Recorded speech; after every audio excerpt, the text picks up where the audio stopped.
नमस्ते दोस्तों, हमारे चैनल ऑक्सफोर्ड इंग्लिश वाले में आपका स्वागत है, वेलकम है। जुड़ जाइए और जीके क्लास में, हमारा important GK class, competitive GK class में आज हम बिहार के बारे में शुरू कर रहे हैं सीरीज। 2 या 3 क्लास में हम खत्म करेंगे पूरा डिटेल्स में, जैसा कि मैंने पहला वीडियो में आपको बताया था। तो बिहार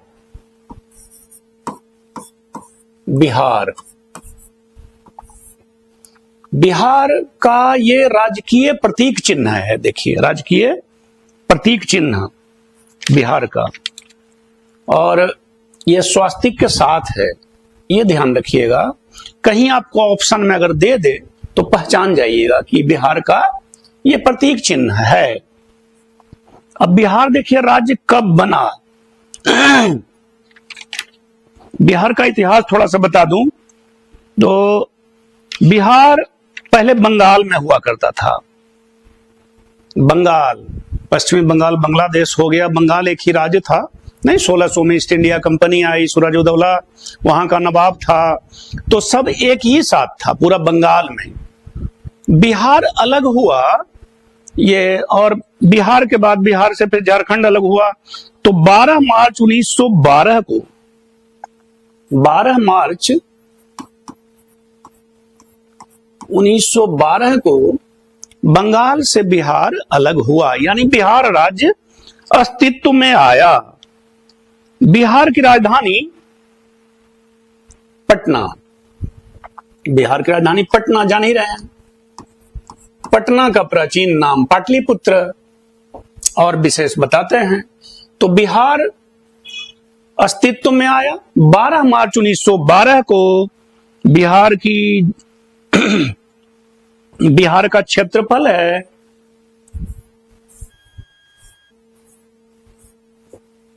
क्षेत्रफल,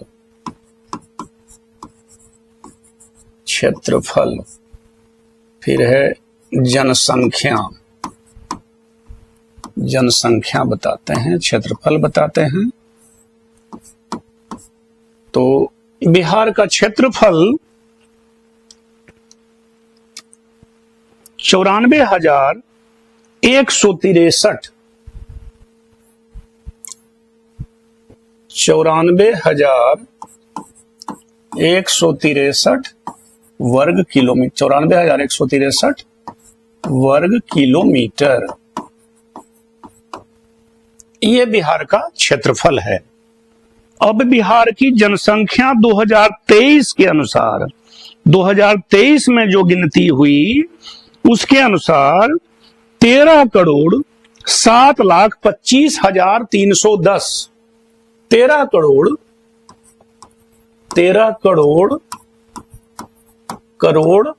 25 लाख, 13 करोड़ 7 लाख 25 हजार, 13 करोड़ 7 लाख 25,310, ये बिहार की जनसंख्या हुई। क्षेत्रफल, जनसंख्या, बिहार अस्तित्व में आया 12 मार्च 1912 ईस्वी को। ठीक है। अब है कि शहरी जनसंख्या है 11.29%। शहरी जनसंख्या यानी शहर में कितने लोग रहते हैं, तो 11.29%। ग्रामीण, ज्यादा लोग गांव में रहते हैं बिहार में। ग्रामीण जनसंख्या कितनी है, तो ग्रामीण जनसंख्या है दोस्तों 88.71%, 88.71%। अब ध्यान रखिएगा कि ये 89% भी आ सकता है ब्रैकेट में, ऑप्शन में लगभग रहे तो 89% पर टिक लगाइएगा, और इसका रहेगा लगभग में 11%। ठीक है, या 88%, 12% रहे, आप ध्यान रखिएगा। ठीक है, 71 मतलब कि ये करीब है 100 के, यानी 89 के करीब है, तो 89% भी हो सकता है, ये आप ध्यान रखिएगा। ठीक है, तो जनसंख्या हो गया, क्षेत्रफल हो गया। बिहार के राजकीय गीत मेरे भारत के कंठहार, राजकीय गीत है राजकीय गीत बिहार के, मेरे भारत के कंठहार, कंठहार, कंठ का हार, मेरे भारत के कंठहार, ये राजकीय गीत है बिहार का। उसके बाद राजकीय पुष्प है गेंदा, राजकीय पुष्प गेंदा। राजकीय पक्षी गोरैया, राजकीय फल आम, राजकीय वृक्ष पीपल, राजकीय पशु गौरा, भैंसा कह सकते हैं, भैंसा, वो गौरा बोलते हैं उसको, भैंसा भी बोल सकते हैं। तो ये बिहार के बारे में थोड़ी सी जानकारी हुई। अब अगली जानकारी, बिहार की राजधानी पटना, पटना का प्राचीन नाम पाटलिपुत्र था और अजीमाबाद भी बोलते थे। तो अब थोड़ा सा आगे बढ़ते हैं, देख लीजिए बिहार की चौहद्दी पहले देख लीजिए आप। उत्तर में नेपाल, बिहार, ये बिहार का मैप है, बिहार का नक्शा है। ये उत्तर में नेपाल, नेपाल उत्तर में। दक्षिण में देखिए ये झारखंड, दक्षिण में, पहले झारखंड नहीं था, 2000 ईस्वी में झारखंड बना, तो दक्षिण में झारखंड। पुरानी किताब आप ध्यान रखिएगा, गांधी जी ने भी कहा था कि किताबें नई पढ़ो, कमीज पुरानी पहनो तो पहनो, किताबें नई पढ़ो। तो ऐसा नहीं कि उसमें छपा हुआ उत्तर में नेपाल दक्षिण में कुछ और, ऐसा नहीं। वो 2000 में करंट अफेयर्स, भाई अब की बात है ना, अब क्या क्वेश्चन तो अब का है, अब का उठेगा। तो उत्तर में नेपाल, दक्षिण में झारखंड, पूरब में हो गया पश्चिम बंगाल और पश्चिम में देखिए उत्तर प्रदेश। ठीक है, देख लीजिए एक बार चौहद्दी को।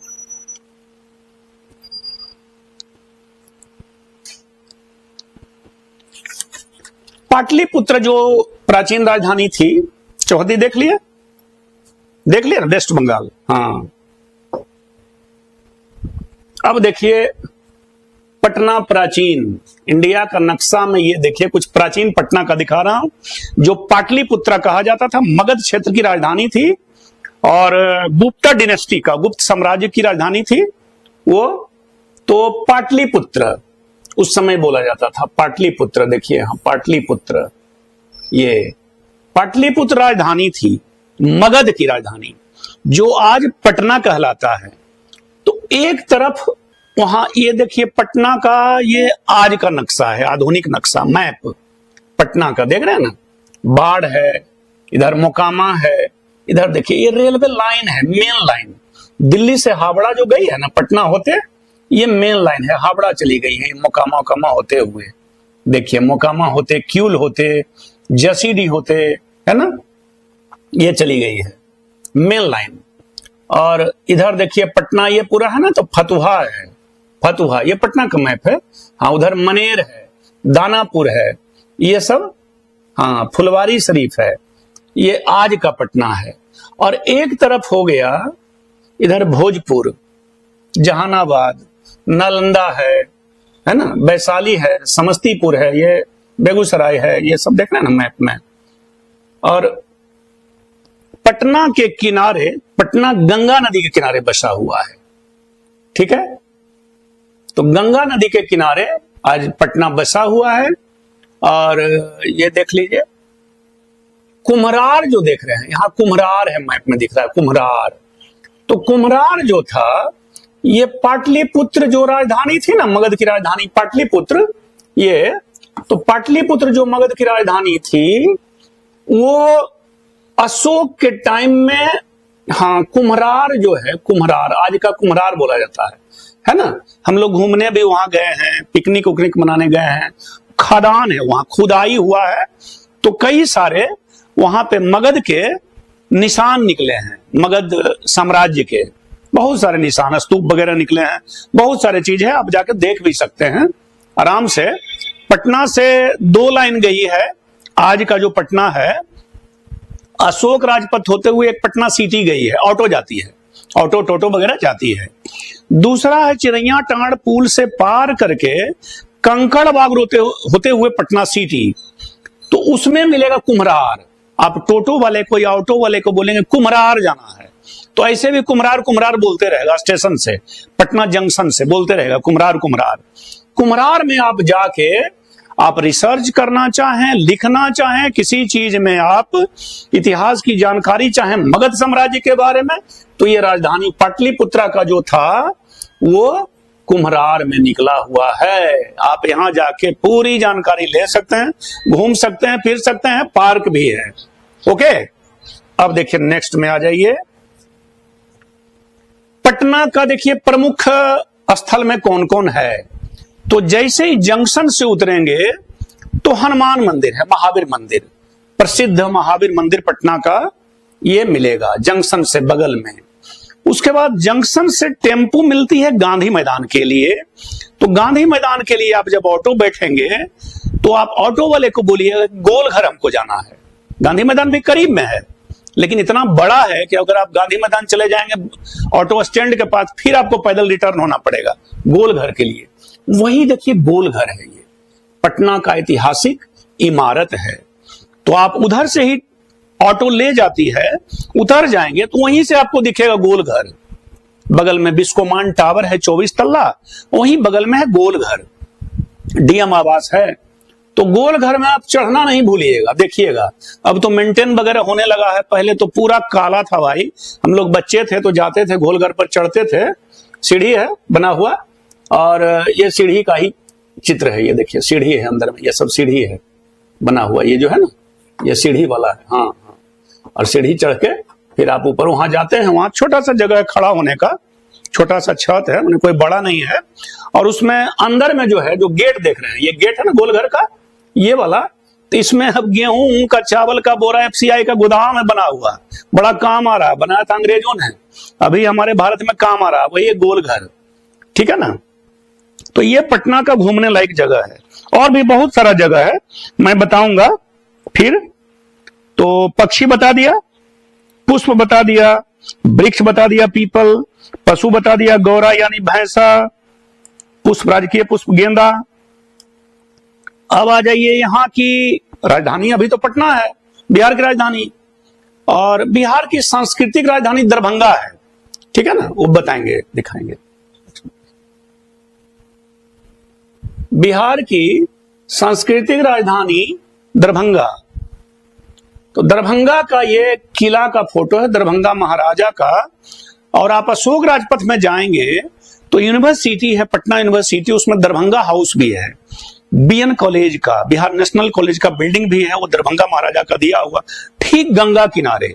आप बढ़ते जाएंगे गांधी मैदान से, किसी से पूछेंगे कि अशोक राजपथ किधर है, तो गांधी मैदान से बगल में मोना सिनेमा, लिफिंस्टन सिनेमा है, और वहीं पर ऑटो स्टैंड है, वहीं रुकेगी ऑटो आपको। अशोक राजपथ पूछिएगा या हॉस्पिटल पूछिएगा, पीएमसीएच, कुछ भी याद रहे तो, अस्पताल तो याद रहेगा ही। और उधर से घूमते घूमते वही रोड पटना सिटी भी चली गई है। तो एक से एक ऐतिहासिक इमारत है, आपको देखने को मिलेगा उसमें बहुत सारा। तो उसमें पटना यूनिवर्सिटी में दरभंगा हाउस देखिए, घाट देखिए, जिसमें दरभंगा हाउस का जो घाट है ना, वहां पे सामने, यानी दरभंगा यूनिवर्सिटी का जो गेट है उसके ठीक सामने टीके घोष एकेडमी, जहां राजेंद्र बाबू भी पढ़े थे भाई, टीके घोष एकेडमी में देखिएगा ना, उनकी जीवनी में लिखा हुआ टीके घोष एकेडमी। और वहीं पे बगल में दरभंगा हाउस के पास एक कैफे हाउस था, जहां प्रमुख कविगण बैठा करते थे, जिनका नाम सुनते हैं, राष्ट्र कवि दिनकर जी, तो निराला जी, सुमित्रानंदन पंत हो, महादेवी वर्मा हो, वो आते थे, वहीं बैठते थे। एक कॉफी हाउस हुआ करता था वहां पर। ठीक है ना। तो ये पटना का कुछ परिचय। दरभंगा सांस्कृतिक राजधानी हो गई। सांस्कृतिक राजधानी के बारे में बता दूं कि थोड़ा प्राचीन में और जाइएगा तो मिथिला, मिथिलांचल क्षेत्र आता है। मिथिलांचल में कहा जाता है, अभी भी प्रधानमंत्री जाते हैं भाषण में तो जरूर बोलते हैं कि मैं तो एक कविता भी लिखा हूं, पग पग पोखर पान मखान, ई छै अमर मिथिला के शान। मैथिली भाषा बहुत मीठा लगता है, बहुत। हमारे बहुत सारे दोस्त लोग भी हैं वहाँ मधुबनी क्षेत्र में, दरभंगा में हैं। और वहां पे बता दूं कि उत्तर भारत का, उत्तर बिहार का एक बाबा है कुशेश्वर बाबा, कुशेश्वर स्थान।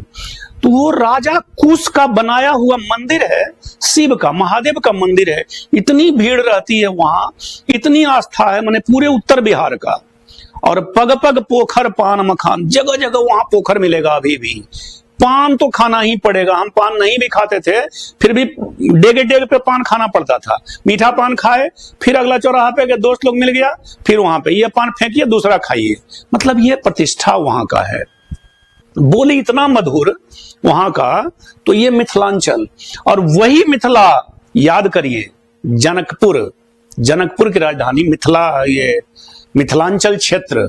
सीतामढ़ी, सीतामढ़ी में जहां सीता माता का जन्म हुआ था, यानी भूमि से निकली थी, जनक जी जब हल चला रहे थे, तो पुनौरा धाम वहीं पर है, सीतामढ़ी जिला में। सब मिथिलांचल में पड़ता है, वहीं से है, दरभंगा से सीतामढ़ी, तो पुनौरा धाम है।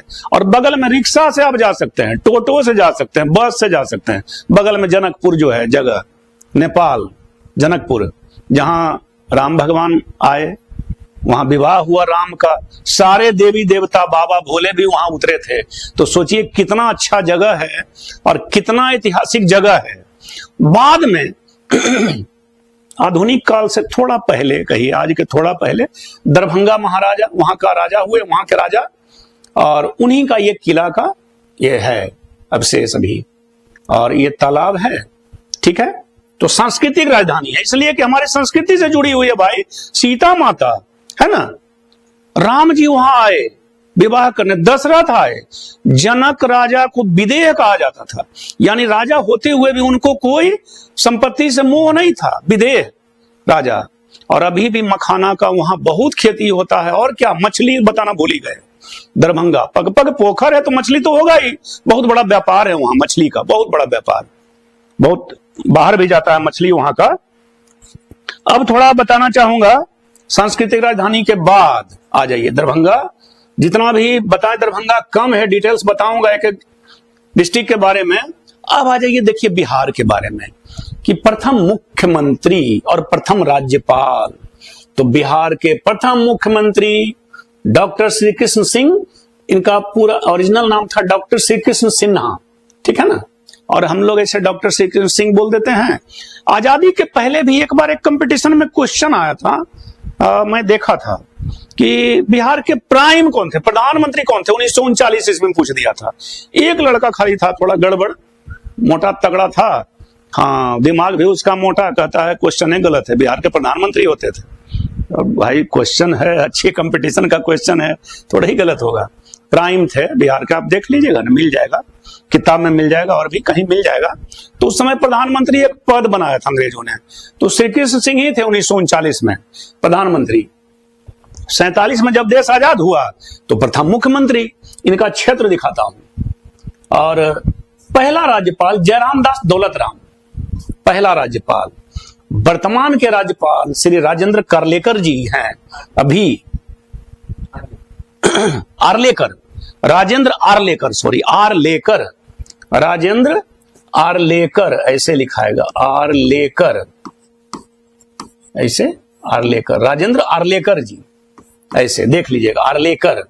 हाँ, गोवा में ये पणजी के रहने वाले हैं आर्लेकर जी, अभी वर्तमान में बिहार के राज्यपाल हैं। और नीतीश कुमार मुख्यमंत्री, ठीक है। श्री बाबू का दिखाता हूं क्षेत्र, श्री बाबू का, ये बिहार के कुछ कल कारखाने हैं। प्रथम महिला मुख्यमंत्री, प्रथम मुख्यमंत्री हो गए श्री बाबू भी इनको कहते थे, डॉक्टर श्री कृष्ण सिन्हा को, डॉक्टर श्री कृष्ण सिंह। और प्रथम राज्यपाल हो गए जयराम दास दौलत राम। आर्लेकर जी अभी हैं, राजेंद्र आर्लेकर जी राज्यपाल, और मुख्यमंत्री नीतीश कुमार। प्रथम महिला मुख्यमंत्री श्रीमती राबड़ी देवी, श्रीमती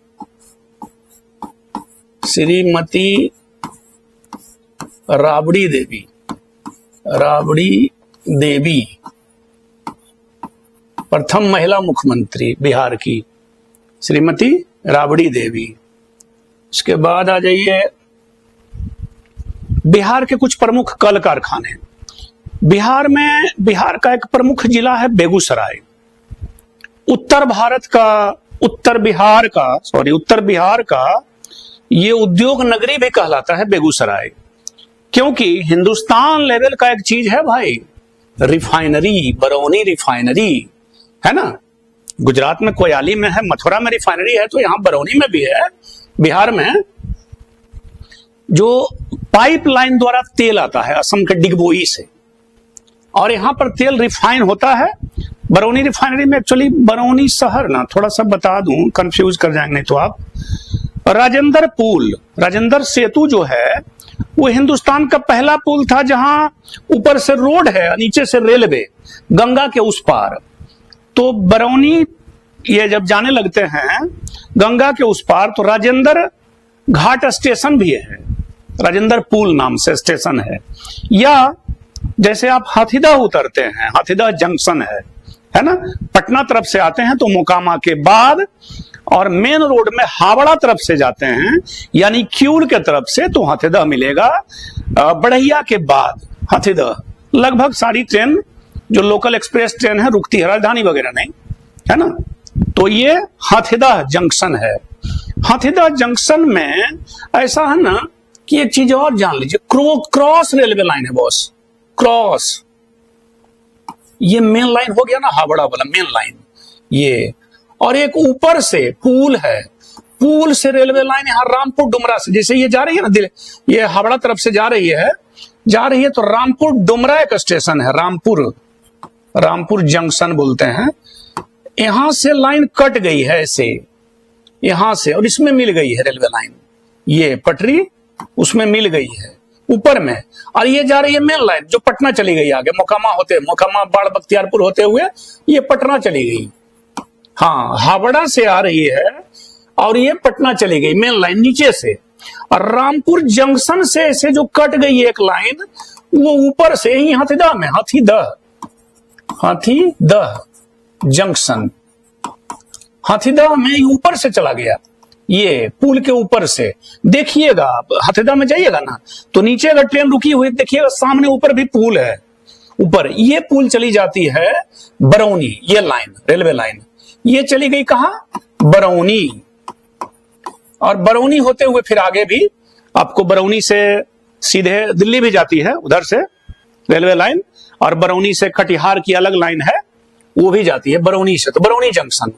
अगर आप यहां हाथीदह जंक्शन उतर के और पुल के ऊपर कुछ सीढ़ी चढ़ना पड़ता है, सीढ़ी चढ़ के जब ऊपर में जाइएगा ना, तो राजेंद्र पुल है, राजेंद्र सेतु, ठीक। तो राजेंद्र सेतु पर बस भी मिलती है बेगूसराय के लिए, बेगूसराय बोलते रहेगा, और बरौनी के लिए भी।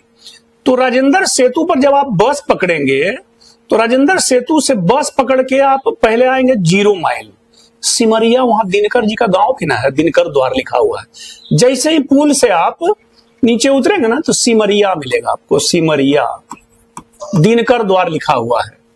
और उसके बाद थोड़ा सा आगे बढ़ेंगे आप, तो मिलेगा, बस वाला बोलेगा थर्मल, ये देखिए थर्मल पावर, जहां बिजली बनती है ना, ये थर्मल। रेलवे क्रॉसिंग भी है, कोयला ने रेलवे के द्वारा जाता है कोयला वहां, थर्मल के लिए, बिजली बनने के लिए कोयला से बिजली बनता है वहां, थर्मल पावर।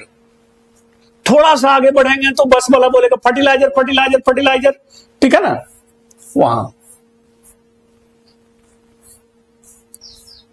वहां बोलेगा सिमरिया के आगे, हाँ फर्टिलाइजर, राजेंद्र सेतु से ही आगे बढ़ेंगे तो NH है, नेशनल हाईवे है, तो हम मिल जाएगा आपको थर्मल पावर। सबसे पहले बोलेगा थर्मल बस वाला, उसके बाद कहेगा फर्टिलाइजर, तो फर्टिलाइजर देखिए ये रहा फर्टिलाइजर, तो थर्मल पावर के बाद तुरंत आ जाएगा फर्टिलाइजर, बेगूसराय HFCL है, Hindustan fertiliser corporation limited. Fertiliser बंद हो गया था, मोदी जी अभी जब नीतीश कुमार की सरकार आई, अब मोदी जी फिर से चालू करवाए हैं फर्टिलाइजर। उसके बाद ये 0 माइल है, 0 माइल चौराहा है, ये बाएं साइड में ना, जब आप इधर से जा रहे हैं, ध्यान रखिएगा, राजेंद्र सेतु की तरफ से जा रहे हैं बस से बाय रोड, तो वो चौराहा है। बाएं साइड में चली गई है बरौनी जंक्शन जो है, बरौनी टाउन भी है, हाँ बरौनी फ्लैग बोलते हैं, जंक्शन के आसपास का, और कई गांव है तो बरौनी आप चले जाएंगे, जंक्शन जाना हो तो दाएं साइड में ये जो रोड चली गई है, ये चली गई बेगूसराय, बेगूसराय आपका बेगूसराय। अब इसी में बेगूसराय में 0 माइल से जैसे ही आप मुड़ेंगे, सामने वाला पटना उठना चला गया वो रोड, आगे वाला है ना, और कई जगह चला गया है। बेगूसराय नेशनल हाईवे है, बेगूसराय जो रोड गई है वो आसाम रोड भी बहुत लोग कहते हैं, बेगूसराय के जो लोकल लोग हैं ना वो आसाम रोड भी बोलते हैं उसको, ठीक है ना, आसाम चला गया वो नेशनल हाईवे। तो बेगूसराय जैसे ही आप मुड़ेंगे तो ये मिलेगा आपको रिफाइनरी, नाम है बरौनी रिफाइनरी, लेकिन एक्चुअली आप कंफ्यूज नहीं हो, कभी देखने जाना हो तो मैं बता दिया इसलिए मैप के द्वारा पूरा चीज, कि दाएं जैसे ही बेगूसराय की और आप मुड़ेंगे तो इससे ना आग का लपट दिखेगा, दिन में नहीं दिखेगा, ये जो पाइप देख रहे हैं ना ये वाला, इससे दिखेगा ऐसे ऐसे आग निकलते हुए, ऐसे पूरा रोड, बगल में रोड है और वहीं रोड किनारे ये वाला दिखेगा पूरा आग, माने रोड पूरा लाइट आ जाएगा इसका आग का।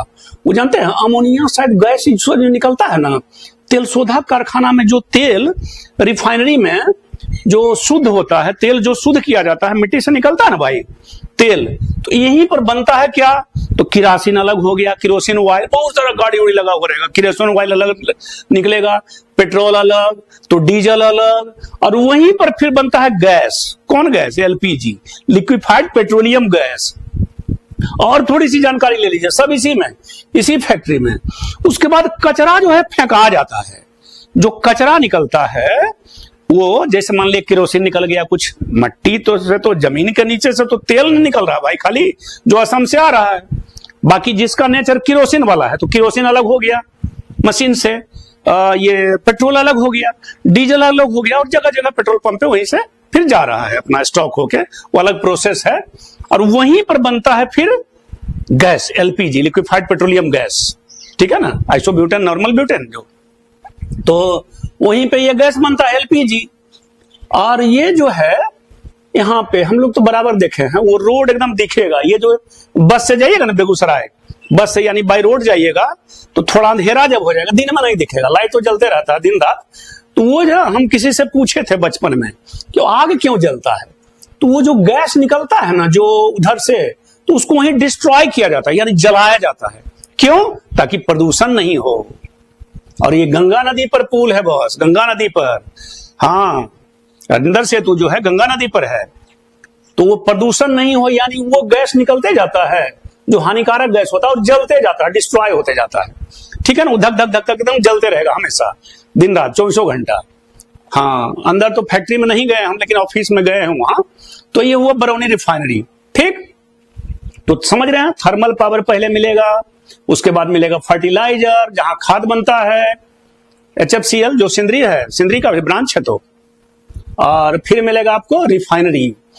कचरा जो है, जानकारी ले लीजिए थोड़ा सा, कचरा जो फेंकाता है उसके कारण वहां पर सैकड़ों उद्योग धंधे विकसित हुए हैं। कैसे, तो बोरोलिन बोरोप्लस को आप देखिएगा, उसमें लिखा हुआ रहेगा पेट्रोलियम जेली, यानी पेट्रोलियम से जो कचरा निकलता है उसको प्यूरिफाई करके बनाया जाता है। आप देखिएगा ना गौर से, बोरोलिन बोरोप्लस का डिब्बा पर लिखिएगा, देखिएगा बेसलिन, बेसलिन देखिएगा ना, उसमें लिखा रहेगा पेट्रोलियम जेली उस पर, यानी पेट्रोल से ही वो निकलता है, जो लगाते हैं होठ उठ में लगाते हैं जाड़े में ताकि फटे नहीं। उसके बाद क्या, मोम, जिससे मोमबत्ती बनता है, कैंडल, कार्बन फैक्ट्री वहां पर है, सैकड़ों कार्बन फैक्ट्री, समझ रहे हैं, कार्बन जो बैटरी में यूज होता नहीं है, जो बैटरी टॉर्च वगैरह में यूज करते हैं, पेंसिल बैटरी, बड़ा बैटरी टॉर्च में, रेडियो में, घड़ी में, तो उसके बीच में एक छड़ होता है ना, तो वो कार्बन बोलते हैं उसको, कार्बन का ही वो छड़ होता है ना, तो वो भी वहां बनता है, तो कार्बन फैक्ट्री भी है। तो सोचिए कितना उद्योग, कितना रोजगार मिला हुआ है वहां पे, माने एक इंडस्ट्री है तेल शोधक कारखाना, उससे रिलेटेड कितना कारखाना है, कितना को रोजगार मिला हुआ है। और ये जो मोहल्ला बसा हुआ है जो स्टाफ लोगों के लिए बहुत बड़ा है भाई, उसको टाउनशिप बोलते हैं, रिफाइनरी टाउनशिप बोलते हैं मोहल्ला को। फर्टिलाइजर का भी है टाउनशिप, लेकिन उसको रिफाइनरी टाउनशिप बोलते हैं, है ना। उसके बाद सुधा डेयरी आ जाइए बरौनी में, उससे रोड से जो ये बताया था ना, सीधे आगे बढ़िएगा ना पटना वाला रूट में, या बाएं जाइएगा बरौनियों वाला में आप जा सकते हैं, उधर से भी तो सुधा का फैक्ट्री ऐसे टोटो वाला पहुंचा देगा आपको। सुधा फैक्ट्री जाना है तो वहां जाके देख सकते हैं कि सुधा दूध वाला जो फैक्ट्री है ना, कोऑपरेटिव का। इस तरह से थोड़ा ये औद्योगिक नगरी बोला जाता है बेगूसराय को। बड़ा बड़ा चीज है भाई, बड़ा बड़ा उद्योग है और सैकड़ों उद्योग है। हाँ, सबको काम धंधा है वहां, ठीक है। अब आ जाइए आगे। प्रथम मुख्यमंत्री श्री बाबू के बारे में मैं बताना चाहूंगा कि उनका क्षेत्र मैं दिखाना चाहूंगा कि उनका क्षेत्र उस समय मुंगेर जिला हुआ करता था। बस 1947 से 1961 तक वो मुख्यमंत्री रहे, है ना। आजादी के पहले 1939 में मैं बताया कि एक प्रश्न था कि बिहार के प्रधानमंत्री कौन थे, है ना, प्राइम बोला जाता था, अंग्रेजों ने नियुक्ति किया था, तो उस समय श्री बाबू ही थे। उसके बाद 1947 में मुख्यमंत्री बने और फिर 61 तक रहे। 61 में उनकी मृत्यु हो गई, ठीक। और उनका जन्मभूमि जो था वो बरबीघा। बरबीघा में उनका जन्मभूमि का देखिए लिखा हुआ है, डॉक्टर श्री कृष्ण सिंह द्वार, ग्राम माउर। देखिए माउर, यहां भी बोर्ड लगा हुआ, ग्राम माउर, है ना।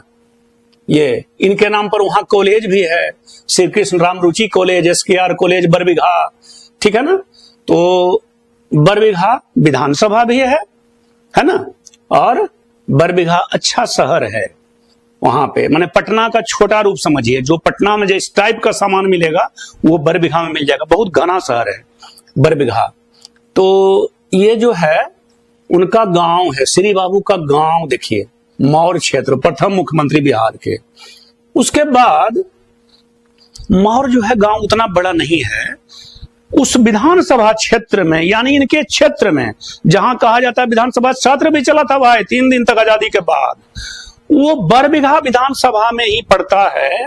गांव है तेउस, ठीक है। वहां तेउस गांव में देखिएगा, और एक चीज सॉरी, देखिए बरबीघा में एक हाई स्कूल है, उच्च विद्यालय बरबीघा, जिला शेखपुरा। उस समय मुंगेर था, अब पड़ रहा है मुंगेर से कटा तो बेगूसराय हो गया, बेगूसराय से कटा तो लखीसराय हो गया, तो फिर अब लखीसराय से शेखपुरा हो गया, है ना। मुंगेर से कई जिला अलग हुआ, खगड़िया अलग हुआ, बेगूसराय, लखीसराय, जमुई, शेखपुरा, और मुंगेर जिला भी है भी वर्तमान में, यानी 6 जिला का एक था पहले मुंगेर। तो वहीं पर बरबीघा में एक हाई स्कूल है। इंपॉर्टेंट चीज ही बताना भूल गए थे भाई, हाई स्कूल है बरबीघा में। देखिए +2 उच्च विद्यालय बरबीघा, जिला शेखपुरा, है ना।